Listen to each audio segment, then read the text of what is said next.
Welcome to English and Haitian course by Jude Angus. Bienvenue dans Kou Anglè ak Ayisyen de Jude Angus. Lesson 21. Leson 21. What will you do tomorrow? Qui ça ou ap fè demain? Qui ça ou ap fè demain? What will you do tomorrow? Can you please repeat the sentence?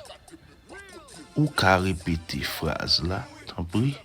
Ou ka répéter phrase la, t'en prie?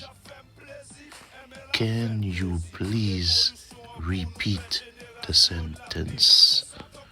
What is the meaning of? Qui ça vle di?